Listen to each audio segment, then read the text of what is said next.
말씀은 고린도전서 6장 1절부터 11절까지의 말씀입니다. 함께 읽도록 하겠습니다. 너희 중에 누가 다른 이와 더불어 다툼이 있는데 구태여 불의한 자들 앞에서 고발하고 성도 앞에서 하지 아니하느냐? 성도가 세상을 판단할 것을 너희가 알지 못하느냐? 세상도 너에게 판단을 받겠거든 지극히 작은 일 판단하기를 감당하지 못하겠느냐? 우리가 천사를 판단할 것을 너희가 알지 못하느냐? 그러하거든 하물며 세상 일이랴. 그런즉 너희가 세상 사건이 있을 때에 교회에서 경히 여김을 받은 자들을 세우느냐? 내가 너희를 부끄럽게 하여 이 말을 하노니 너희 가운데 그 형제 간의 일을 판단할 만한 지혜 있는 자가 이같이 하나도 없느냐? 형제가 형제와 더불어 고발할 뿐더러 믿지 아니하는 자들 앞에서 하느냐? 너희가 피차 고발함으로 너희 가운데 이미 뚜렷한 허물이 있나니 차라리 불의를 당하는 것이 낫지 아니하며 차라리 속는 것이 낫지 아니하냐. 너희는 불의를 행하고 속이는구나. 그는 너희 형제로다. 불의한 자가 하나님의 나라를 유업으로 받지 못할 줄을 알지 못하느냐. 미혹을 받지 말라. 음행하는 자나 우상 숭배하는 자나 간음한 자나 탐색하는 자나 남색하는 자나 도적이나 탐욕을 부리는 자나 술 취하는 자나 모욕하는 자나 속여 빼앗는 자들은 하나님의 나라를 위협으로 받지 못하리라. 너희 중에 이와 같은 자들이 있더니 주 예수 그리스도의 이름과 우리 성령 하나님의 성령 안에서 씻음과 거룩함과 의롭다 하심을 받았느니라. 아멘. 아침 묵상을 함께 하시는 우리 모든 성도님들 가운데 하나님의 은혜가 있기를 간절히 소망합니다. 오늘 본문은 바울이 교회 안에서 성도들 간에 생긴 문제를 세상 법정에서 해결하는 것을 비판하고 있습니다. 교회가 세상을 판단해야지 어떻게 세상이 교회를 판단하게 하냐? 믿지 않는 세상 사람들 앞에서 고발을 하느냐? 차라리 불의를 당하는 것이 낫지 아니하며 차라리 속는 것이 낫지 아니하냐라고 훈계를 하고 있습니다. 그런데 우리 현 시대를 보면 많은 교회들이 세상 법정에서 법적 다툼을 하는 것을 보게 됩니다. 그런데 이것을 다 나쁘게 봐야 할까요? 두 가지 예를 들어보겠습니다. 첫 번째 예는 교회 재산 문제로 누가 더 많이 갖느냐 또는 자식에게 세습을 시키려고 이러한 욕심 때문에 소송까지 가는 경우가 참 많이 있지요. 이런 일은 참 창피한 일입니다. 물욕과 권력욕에 눈이 어두워서 바울의 말대로 불신자들 앞에서 소송하고 재판하는 것은 창피한 일이죠. 그런데 두 번째 예로 이런 경우가 있습니다. 교회 안에서 세습이든 횡령이든 성적인 문제이든 여러 문제들이 생겼을 때 그 문제를 바르게 잡으려고 하는 사람들이 있는데 그 사람들이 너무 소수여서 그리고 교회 스스로가 자정 능력을 상실해서 다수가 그 문제를 불이나 불법으로 쉬쉬하면서 덮으려고 할 때 도저히 소수의 힘으로는 교회 안에서 해결할 수 없어서 세상 법정으로 가는 경우도 있습니다. 그런데 이러한 경우 문제를 바르게 잡으려 하는 사람들에게 바울의 말을 인용하여서 차라리 불의를 당하는 것이 낫지 않냐? 차라리 속는 것이 낫지 않냐? 교회 문제를 세상 법정까지 가지고 가겠다고 창피한 줄 알아라 라고 말한다면 어떻게 될까요? 교회가 스스로의 자정 능력을 상실해서 교회 안에 불의와 불법과 편법이 파묻혀도 스스로 바르게 해결할 의지가 없어도 오늘 본문은 그 잘못을 덮고 옹호하는 사람들에게 방패막이 말씀밖에 되지 않는다는 거죠. 그들의 잘못을 보여주고 덮어주는 말밖에 되지 않습니다. 어떻게든 교회 안에서 해결하려다가 도저히 해결되지 않아서 어쩔 수 없이 세상 법정으로 교회 문제를 가지고 간 사람들이 다 나쁜 사람이 됩니다. 실제로 이런 분들이 오늘 말씀을 통해서 정죄를 받는 경우가 참 많이 있습니다. 고린도전서는 상황서신입니다. 즉 고린도 교회 상황에 맞게 쓰여졌다는 것이죠. 그래서 고린도 교회의 상황과 배경을 봐야 됩니다. 그런데 오늘 바울의 훈계를 오늘 본문의 말씀을 상황과 배경을 다 무시하고 문자적으로만 해석한다면 세상 법정으로 가는 모든 케이스가 비판을 받게 되는 것입니다. 심지어 옳은 길을 걸으려고 어쩔 수 없이 세상 법정에 마지막 손을 내민 절박한 사람들까지도 나쁜 사람이 되는 것이죠. 그렇다면 바울은 왜 이런 말을 했을까요? 우리는 그 시대적 상황과 배경을 봐야 합니다. 먼저 우리는 8절에 주목해야 됩니다. 제가 8절을 표준 세번역으로 읽어드리겠습니다. 그런데 도리어 여러분 스스로가 불의를 행하고 속여 빼앗는데 그것도 신도들에게 그런 일을 하고 있습니다. 이게 무슨 의미죠? 소송을 건 자들, 세상 법정으로 끌고 간 자들이 바른 길에 서 있는 사람들이 아니라는 겁니다. 불의를 행하는 자, 속여 빼앗은 자들이라는 것이죠. 요즘 말로 하면 나쁜 놈, 그리고 속여 빼앗았기 때문에 사기꾼 같은 삶을 살았던 사람인 겁니다. 불의하고 사기꾼 같이 살았던 사람들이 세상 법정까지 교회의 문제를 끌고 간 것입니다. 그리고 바울은 그들의 죄목을 8절과 9절 통해서 말하고 있죠. 음행하는 자, 우상 숭배하는 자, 간음하는 자, 탐색하는 자, 남색하는 자, 도적질하는 자, 탐욕을 부리는 자, 술주정하는 자, 모욕하는 자, 속여 빼앗는 자라는 거죠. 이전에 남들보다 더 많은 죄를 저질렀으면서 다른 이들에게 엄청난 피해를 주는 삶을 살았으면서 지금 누군가가 나에게 잘못을 하면 그 잘못을 참지 못하고 바로 고소하고 또 맞고소하고 또 소송하고 맞소송을 했다는 겁니다.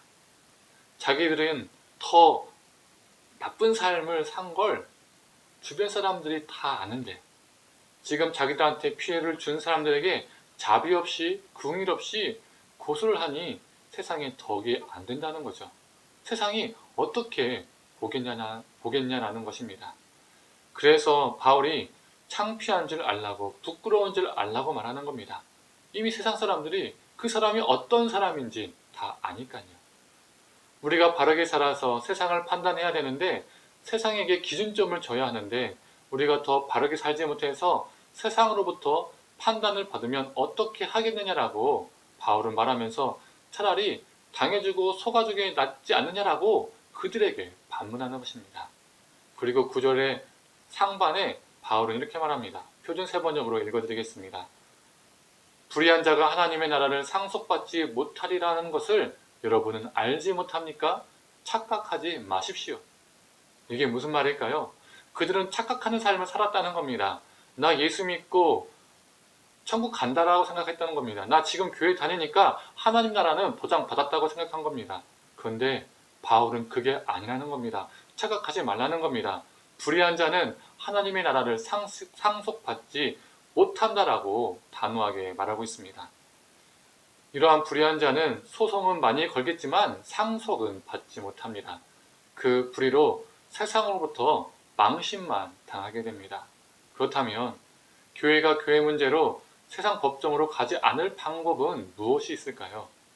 우리는 그 답을 5절에서 찾을 수 있습니다. 너희 가운데 그 형제 간의 일을 판단할 만한 지혜 있는 자가 이같이 하나도 없느냐? 다른 말로 하면 교회 안에 바르게 판단할 수 있는 지혜자가 많이 있어야 된다는 겁니다. 다른 말로 하면 다수가 옳은 판단을 할 수 있을 때에 세상 법정까지 가지 않고 교회 안에서 해결할 수 있다는 것이죠. 바울의 권면이 현실이 되려면 교회 재판이 교회 제도가 공의로워야 됩니다. 그리고 공의롭게 진행해야 할, 공의롭게 판단할 지혜로운 사람들이 많이 있어야 합니다. 그렇다면 우리는 어떻게 공의롭게 문제를 진행하고 판단할 수 있을까요? 그리고 지혜롭게 진행하고 판단할 수 있는 지혜자가 될 수 있을까요? 11절에서 말해주고 있습니다. 여러분 가운데 이런 사람이 들어 있었습니다. 그러나 여러분은 주 예수 그리스도의 이름과 우리 하나님의 성령으로 씻어주심을 받고 거룩하게 하여 주심을 받고 의롭게 하여 주심을 받았습니다. 바울은 고린도 교회 성도들에게 이렇게 말하는 겁니다. 고린도 교회 가운데 불의한 자들이 덜어 있습니다. 그 불의한 자들은 자신들의 불의를 보지 못하고 상대방이 나에게 피해를 주면 세상 법정으로 끌고 갑니다. 참 망신입니다. 부끄럽습니다. 그러나 여러분은 그들과 되지 않기를 바랍니다. 여러분은 예수의 이름과 성령 안에서 죄사함을 받았고 거룩하심과 의롭다하심을 받은 존재임을 기억하십시오라고 말하는 것입니다. 우리는 죄사함의 은혜를 입었기 때문에 죄에 대한 민감성을 가지고 살아야 합니다. 그래야 나의 들보 같은 죄는 보지 못하면서 타인의 죄만 집중하는 어리석음에 빠지지 않게 되는 것이죠. 또한 거룩함으로 사는 겁니다. 거룩은 구별입니다. 불의와 구별되는 삶을 살 때에 우리는 불의를 분별할 수 있고 묵인하지 않게 됩니다. 하나님이 원하시는 것이 무엇인지 고민하며 판단할 수 있게 됩니다. 그리고 의로움은 하나님과의 올바른 관계를 말하는 것이죠. 우리가 하나님과의 올바른 관계에 있을 때 교회 문제도 올바르게 풀어갈 수가 있습니다. 나의 사적인 이익이나 감정으로, 사적인 선호도로, 사적인 관계로 그 문제를 풀지 않게 됩니다. 공동체가 이 세 가지 은혜에 붙들려 살 때에 바르게 판단할 수 있는 지혜자가 많게 됩니다. 교회를 더욱 건강하게 세울 수가 있습니다. 우리가 이러한 한 명 한 명이 되어서 한국 교회가 더욱더 건강해지기를 간절히 소망합니다. 함께 기도하겠습니다. 하나님,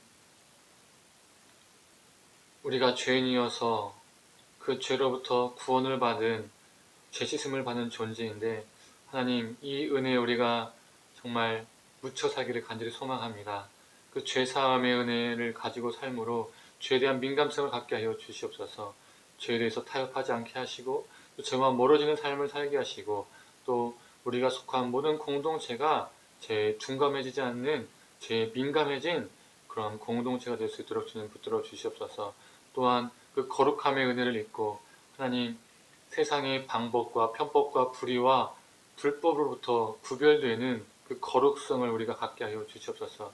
우리가 구별될 때에 정말 하나님께서 원하시는 것이, 또 하나님께서 원치 않으시는 것이 무엇인지 바르게 분별할 수 있는데, 하나님 그 거룩함을 가지고 하나님, 우리 삶의 문제들을, 또 공동체 안의 문제들을 우리가 잘 판단하고 지혜롭게 거룩하게 풀어나갈 수 있도록 주님 함께하여 주시옵소서. 하나님, 하나님의 의를 가지고 살아가기를 간절히 소망합니다. 하나님의 올바른 관계 속에서 하나님께서 원하시는 것이 무엇인지 고민하게 하시고, 또 하나님과의 올바른 관계가 수평적으로 나아가서 성도의 관계 속에서, 가정의 관계 속에서, 이웃과의 관계 속에서 건강함을 잘 유지하여 우리 삶의 문제들을 주님 안에서 지혜롭게 잘 풀어갈 수 있는 존재가 되게 하여 주시옵소서. 우리가 그러한 존재가 되어서 거룩하여지고 죄사함의 은혜를 입고 하나님의 의 속에서 살아서 하나님, 우리 존재 하나하나가 뭉쳐서 건강한 한국교회를 만들어갈 수 있도록 주님 붙들어 주시옵소서. 감사드리며 사랑이 많으신 예수님의 이름으로 기도드립니다. 아멘.